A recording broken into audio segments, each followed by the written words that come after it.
গ্রামের নাম ছিল সাবলপুর। ছোট্ট শান্ত একটি গ্রাম। গ্রামের এক পাশে ছিল সবুজ ধানক্ষেত, অন্য পাশে ছিল নদী। সে গ্রামের মাঝখানে দাঁড়িয়ে ছিল রহমান সাহেবের পুরনো দোতলা বাড়ি। বাড়িতে থাকতেন তার স্ত্রী রহিমা বেগম আর একমাত্র ছেলে রাকিব। রহিমা বেগম ছিলেন খুবই সহজ সরল একজন মহিলা। স্বামী মারা যাওয়ার পর অনেক কষ্ট করে ছেলেকে মানুষ করেছেন। মানুষের বাড়িতে সেলাই করে, কখনো গরু লালন পালন করে, কখনো নিজের গহনা বিক্রি করে রাকিবের লেখাপড়া করিয়েছেন। তার স্বপ্ন ছিল সে ছেলে একদিন বড় চাকরি করবে, সংসারে সুখ আসবে। সেই স্বপ্ন পূরণও হয়েছিল। রাকিব শহরে একটি ভালো কোম্পানিতে চাকরি পেয়েছিল। কয়েক বছর চাকরি করার পর গ্রামেই সবার সাথে বলতে লাগলো এখন আর রাকিবের বিয়ে দেওয়া উচিত। রহিমা বেগমও ভাবলেন ছেলের সংসারে একজন ভালো মেয়ে এলে বাড়িতে আবার হাসিতে ভরে উঠবে। অনেক খোঁজাখুঁজির পর পাশের গ্রামের সুন্দরী ও শিক্ষিতা মেয়ে নিশার সঙ্গে রাকিবের বিয়ে ঠিক হলো। নিশা দেখতে যেমন সুন্দর ছিল, কথাবার্তাও খুব মিষ্টি। বিয়ের দিন সবাই বলছিল এমন বউ পেয়ে রাকিব ভাগ্যবান। বিয়ের পর প্রথম কয়েকদিন সবকিছু খুব সুন্দর চলছিল। নিশা শাশুড়ির সঙ্গে মিষ্টি করে কথা বলতো, রান্নাঘরে সাহায্য করত। রহিমা বেগম মনে মনে আল্লাহকে ধন্যবাদ দিতেন। কিন্তু ধীরে ধীরে সবকিছু বদলাতেই শুরু করলো। নিশা শহরে বড় হয়েছে, গ্রামের পরিবেশ তার ভালো লাগতো না। পুরোনো বাড়ি, সাধারণ জীবন সবকিছুতেই তার বিরক্ত ছিল। একদিন রান্নাঘরে কাজ করতে করতে সে বলল, এ বাড়ির কিছুই ঠিকঠাক নেই, কেমন পুরনো গন্ধ। রহিমা বেগম হেসে বললেন, মা, ধীরে ধীরে সব ঠিক হয়ে যাবে। নিশার মুখ বাঁকিয়ে বলল, সব ঠিক হবে মানে? আমি এভাবে থাকতে পারবো না। সেদিন থেকেই শুরু হলো সমস্যা। রাকিব অফিসে চলে গেল। নিশা শাশুড়ির সঙ্গে খারাপ ব্যবহার করত, কখনো খাবার দিতে দেরি করতো, কখনো রাগ দেখাতো। কিন্তু রাকিবের সামনে সবসময় ভালো বউ সেজে থাকতো। একদিন সকালে রহিমা বেগম অসুস্থ ছিলেন, জ্বর নিয়ে বিছানায় শুয়েছিলেন। তিনি ধীরে ধীরে বললেন, মা নিশা, একটু গরম পানি দিবে? তিনি মোবাইলে ভিডিও দেখছিল, বিরক্ত হয়ে বলল, আমি কি সারাদিন আপনার কাজ করার জন্য বসে আছি? রহিমা বেগম চুপ করে গেলেন, তার চোখে পানি চলে এলো। সন্ধ্যায় রাকিব বাড়ি ফিরে নিশা উল্টো অভিযোগ করলো, তোমার মা আমাকে সারাদিন খাটায়, আমি আর পারছি না।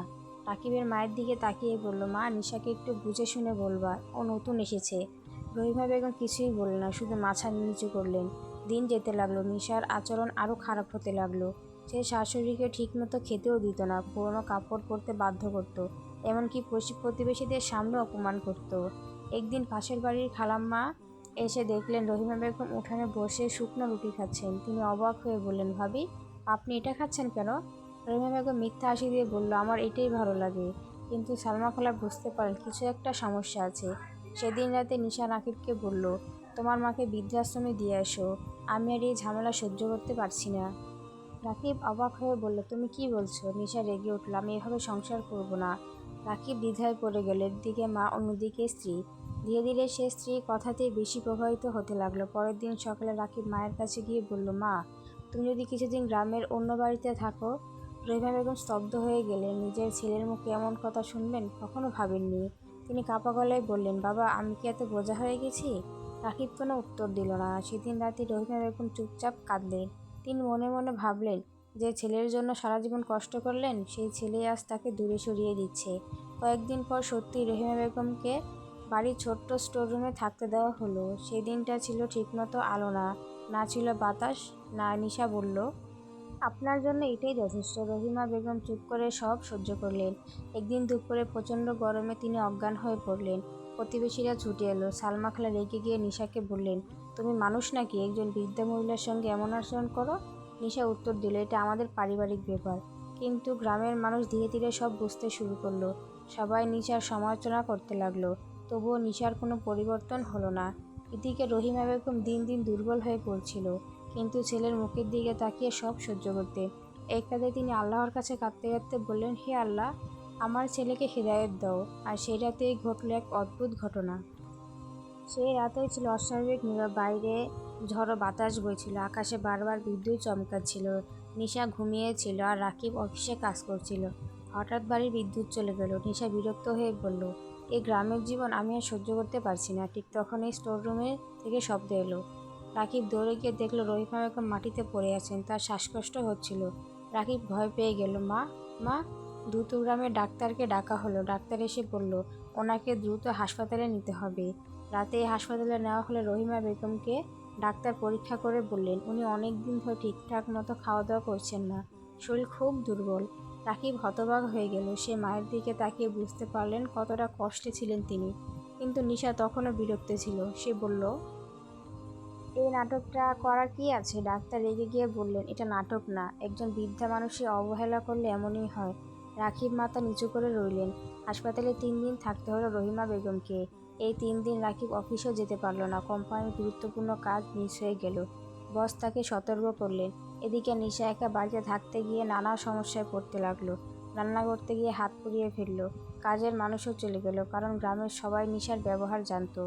একদিন বাজারে গেল, কয়েকজন মহিলা বলাবলি করছিল, শাশুড়ির সঙ্গে যে এমন করে তার জীবনে শান্তি আসে না। নিশা শুনে খুব রেগে গেল, কিন্তু ভিতরে ভিতরেও ভয় পেল। এরপর থেকে অদ্ভুত পরিবর্তন করতে শুরু করলো। নিশা যে কাজই করতো তাতেই সমস্যা হতো। একদিন তার দামি মোবাইলটা হারিয়ে গেল, আরেকদিন তার গহনা খুঁজে পাওয়া গেল না। সে রাগে চিৎকার করতে লাগলো, এই বাড়ি অপয়া। কিন্তু গ্রামের বয়স্ক মানুষ বলল, বয়স্ক মানুষের দোয়া যেমন লাগে তেমন কষ্টও লাগে। হাসপাতাল থেকে বাড়ি ফেরার পর রহিমা বেগম আরও চুপচাপ হয়ে গেলেন। তিনি আগের মতো কারোর সঙ্গে কথা বলতেন না। একদিন রাতে রাকিব মায়ের পুরনো একটি বাক্স খুঁজে পেলেন। সেখানে ছিল তার ছোটবেলার বই, পুরনো ছবি আর কিছু চিঠি। একটি চিঠি লেখা ছিল, আমার ছেলে বড় মানুষ হবে, আমি কষ্ট করলেও তাকে কখনো কষ্ট বুঝতে দেব না। চিঠি পড়ে রাকিবের চোখ ভিজে গেল। সে মনে মনে বলতে লাগলো ছোটবেলার কথা।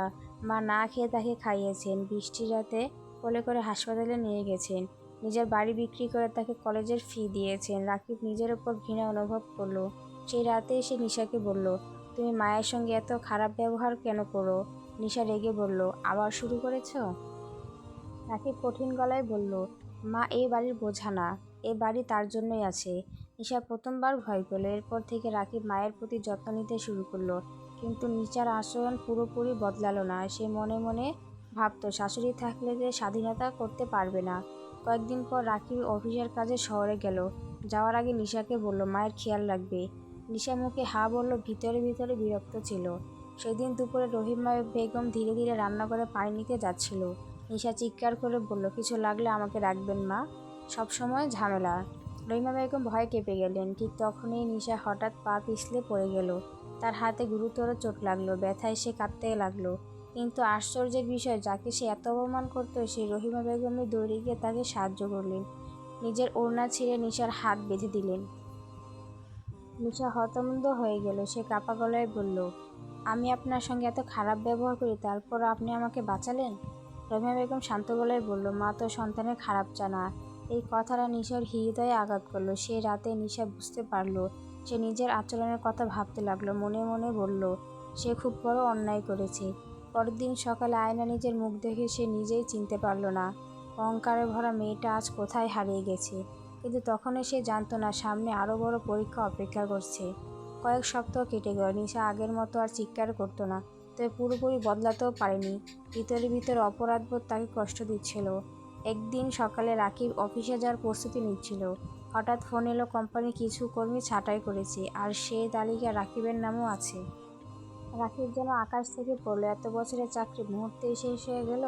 সে বাড়ি ফিরে চুপচাপ বসছিল। নিশা জিজ্ঞেস করলো, কি হয়েছে? রাকিব ধীরে ধীরে বলল, আমার চাকরি চলে গেছে। নিশা হতবাক হয়ে গেল, কারণ তাদের এই সংসারের খরচ এই চাকরির ওপরই নির্ভর করে।